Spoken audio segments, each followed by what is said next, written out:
Hello everybody and welcome back to my channel, and if this is your first time here, welcome. This is Essential Patience and I am Patience.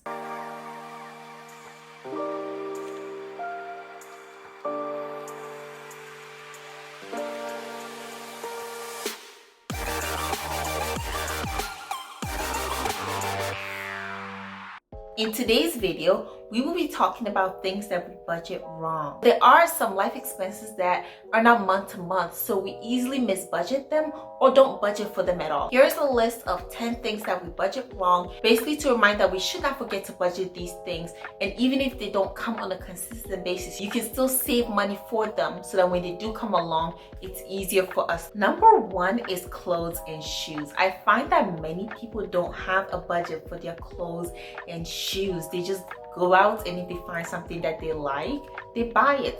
And that's not the worst approach, but if you know that you want to be purchasing clothes, let's say every single year, it's good to have a yearly budget for clothes, just so that you're keeping track of how much you're spending on it. And life comes in seasons. There's some seasons that are for sacrifice, so you may have to give up buying all those things that you want in order to cater to the things that you need. You can still make a budget. Maybe you save $50 a month for 4 months, now you have $200, and you can go buy some clothes or some shoes that you need, and then you can repeat that. Or maybe you save it for 6 months, and now you have $300, and that's a good way to ensure that you're not spending so much money on clothes and shoes in proportion to your income. Everything is about proportions and ratios. So if you make $1 million a year, you spend $1,000 on clothes per month. Is it the worst thing in the world? No, of course not. In ratio to your income, that's actually okay. But let's say you're making $50,000 a year on clothes and you're spending $1,000 a month on clothes. That's a lot. Number two is personal products, personal hygiene products. A lot of time we don't keep track of it. Every month you don't have to buy shampoo and conditioner or even shower gel. We just normally purchase it when we need it. How much are we spending on the on average monthly and yearly basis? For me, the best thing I do is to list all the products that I use, see how many I need for the year, and then average it on a monthly basis towards it. So when I need it, I can still purchase it, but that's the money that is for it. And you don't want to throw a lot of these into miscellaneous, because then your miscellaneous budget just keeps getting bigger and you're not really seeing the more details as to. So in case you need to cut down on certain parts, you just don't know. Number three is giving and donations.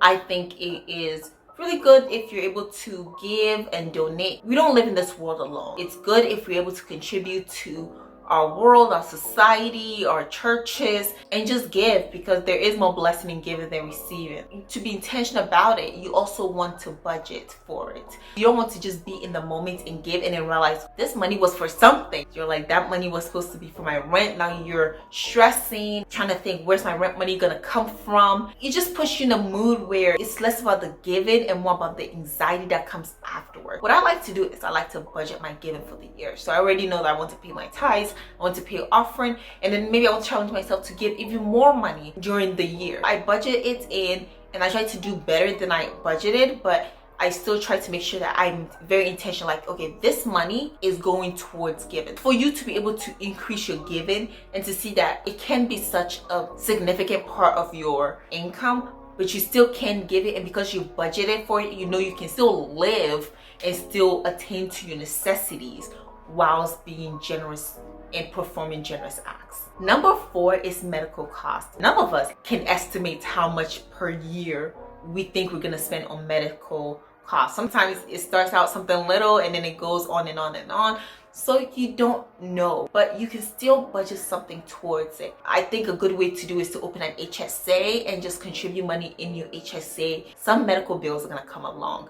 So an HSA is really good. It is a triple tax benefit. You can watch many videos on this channel about top 6 accounts, different types of retirement accounts. You can watch them and you will be able to understand the HSA, which you can have if you have a high deductible medical plan. Even if you don't have an HSA, you can still have money that goes towards your copay and whichever portion you're responsible for. So even if it might seem like this is such a tiny amount compared to my grand bill, any amount helps. Do not minimize what $1,000 to a $5,000 bill. Another thing is, like, I get glasses practically every year, and a lot of times I have to pay something for the lenses and the copay. I just prepare for it. Number 5 is subscriptions. In today's world, a lot of people have all different types of subscriptions. Many movies, music, beauty products. Name something and there's a subscription. For a perfume, there's one. Books, there's another. Music, there's another. Like, anything you can think of, there's probably a subscription for. A lot of us sign up for a lot of things that we're interested in, but our interests change. Go through all your current subscriptions, see which ones you're currently using, cancel or pause the ones you're not. Go through and assess yourself. Where am I? What am I using? What am I not using? If you're not using it, pause it. And even if you're using, pause it and see if you miss it. If you don't miss it, maybe you shouldn't have it, and go cancel it. Go through your credit card statements for the past month, 3 months, even a year, for those yearly subscriptions. Subscriptions are something that a lot of people don't even budget at all, but should. Number 6 is self-care. It doesn't look the same for everybody. It could be for me, let's say, getting massages, getting my hair done, going for manicure or pedicure. And again, that's not everybody's way of self-care. How are you budgeting for it? I have a video called Is Self-Care Eating Your Budget? And maybe you would like to go watch that video. I think it was a really good video. A lot of people don't budget as well as they should for their self-care. Do not neglect it. I'm a believer that this life is short. You never know what tomorrow has to bring. Enjoy it, but you can enjoy it on a budget. All a budget means is that this is the money designated for it. So having a self-care budget, you can see that and be like, this is the money I've kept for my self-care, for me to enjoy, pamper myself. It would really make you happy when you have this money. You're like, this money is specifically for me to go for massage. So don't not put self-care in your budget, because you still need to take care of yourself. Just be intentional about it. Know which self-care you want to get. You don't have to get everything at once. You don't have to go 1 month, get a massage, manicure, pedicure, the whole shebang in one day. You could save money towards the year and do it all in one day. But sometimes you may just want to save enough to get your manicure and pedicure. Then the next couple of months, you go get your hair done. The next couple of months, you go for your facial. But again, on a budget. Number 7 is just business or office supplies. When you were young, they just seem to be around, but somebody has to buy it. I mean, somebody has to buy the printing paper, because it doesn't just appear. Same with ink for your printer, pens and pencils, erasers, art supplies. A lot of time, we don't budget these things. I just try to be intentional about a lot of things that I do. I make a list of things that I want for my office. I work from home half the time, so I want to have some supplies. It's been a really good process of going through and seeing, this is what I want, this is what I like, because it allows me to plan. I have goals and I just want to make sure I'm achieving those. So office supplies, business supplies, budget them and see how much you're using, frequency that you tend to need those things. It will just make your life a little bit more organized, and it will make your whole budget more organized as well. Number 8 are gifts. And this is gonna be slightly hard to explain, because we don't know every single event that is coming throughout the year. I don't know how many new friends I'm gonna make that I wanna buy a birthday, Christmas gift for.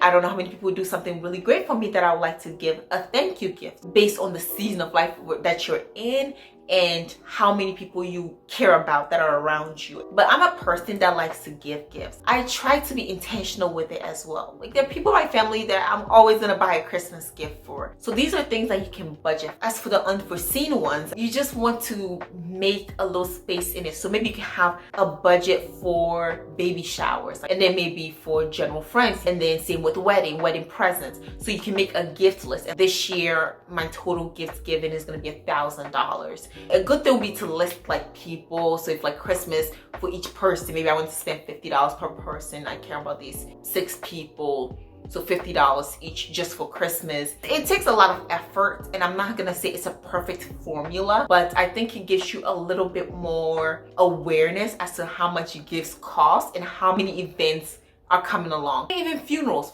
come along, and then you want to give something to help the person who's just lost a loved one and to make expenses less burdensome in this moment. Number 9 of expenses we mismanage, I'm just gonna call miscellaneous. A lot of time people put every single thing I've listed so far into miscellaneous. You see people who have budgets and their miscellaneous costs are like $500 a month. You can break that down more. Miscellaneous, in my opinion, are for things that sometimes they just happen. You need around the house and they're like tiny. Rent is not miscellaneous because it comes along. Neither is groceries. But I do like to save a little money for things that do come along that I need. I don't know that I need so far. So I have a lamp, and if the bulb went out, I would take money from my miscellaneous budget and buy it, because being able to set money aside for bulbs, it's hard. It's hard. I never know when you're gonna go out. Maybe it is I need a new trash can for my kitchen. It's just something that I needed because my old trash can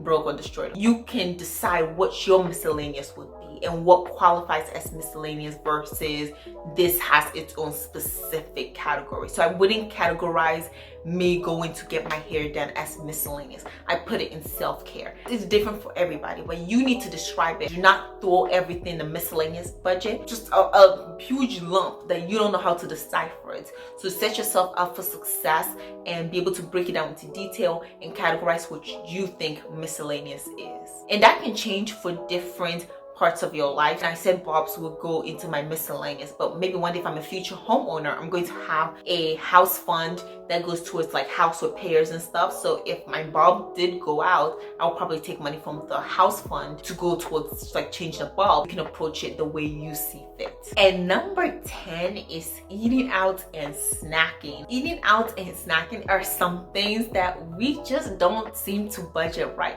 Many people get their food budget wrong. The most I've seen is somebody who was eating budget is like $1,000 a month because they order a lot of food. And the question was like, are you ordering internationally, like, or across states? Things look different for everybody. I tend to have one budget for food and groceries, but also I can decipher that if I go on vacation, I'm eating, this comes from my vacation budget. But where does the line cross? It's still eating, but is it vacation or is it just general, like the monthly food budget? If I went out with friends and families, then we're just like eating out, like is that from a splurge or is that from my food budget? And you would have to decide that. So I try to be logical about it, being more strict with your eating out, the food ordering habits, deciding like what is best for me. How is my behavior enhancing or depleting my journey towards financial freedom? That would be up to you. With that, I'll be ending this video. I hope it was helpful.